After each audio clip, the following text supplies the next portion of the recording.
കാറിൽ വെച്ച് മുതലാളി സിറ്റിയിൽ വിൽക്കാനിട്ടിരിക്കുന്ന ലോഡ്ജ് വാങ്ങുന്നതിനെ കുറിച്ച് ആലോചിച്ചു. ഇന്ന് മുതലാളി എന്താണാവോ ആലോചിക്കുന്നത്? നിന്റെ അമ്മയെ കെട്ടിക്കണ കാര്യം ഞാനിപ്പോ ആലോചിക്കുന്നത്. നടക്കൂല മുതലാളി. അപ്പൊ പിന്നെ ഞാൻ എന്താ ചെയ്യാ സാരഥി? മുതലാളിക്ക് താല്പര്യം ഉണ്ടെങ്കിൽ ഞാനൊന്ന് ആലോചിക്കാം. നിന്റെ അമ്മയെ ഞാൻ കെട്ടിയ നീ എന്നെ അച്ഛാന്ന് വിളിക്കില്ലടാ. അച്ഛാന്നല്ലാതെ പിന്നെ അളിയാന്ന് വിളിക്കാൻ പറ്റുമോ? പട്ടി തെണ്ടി ചെറ്റ് വണ്ടി തുരുത്തിക്കാട്ട് കവലിലേക്ക് വിടറാ. ശയന പ്രദക്ഷിണം വേസ്റ്റ്. ചക്കരക്കൽപ്പ സ്ഥലം തരൂ പ്ലീസ്. ഈ പ്രൈവറ്റ് ബസ്സിൽ എന്തോ ചെക്കിംഗ്. അതെന്താ സഹോദരൻ അങ്ങനെ പറയുന്നത്? ഈ ട്രാൻസ്പോർട്ട് ബസ്സിൽ ഒഴിക്കുന്ന അതേ ഡീസൽ തന്നെയാണ് ഞങ്ങൾ ഇതിനകത്ത് ഒഴിക്കുന്നത്. ടിക്കറ്റ് എടുത്തേ. അടുത്ത സ്റ്റോപ്പിൽ ഇറങ്ങുമല്ലോ അല്ലേ? നിർത്തി തന്ന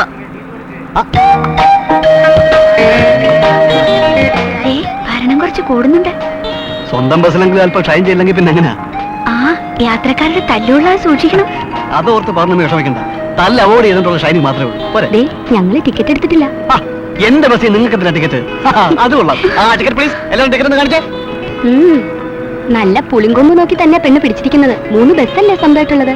ഹോട്ടലും ബ്ലേഡ് കമ്പനിയും പിന്നെ ആർക്കുള്ളതാ? അപ്പൊ ശരിക്കും എൻക്വയറി നടത്തിയിട്ട് തന്നെ. പിന്നെ അല്ലാതെ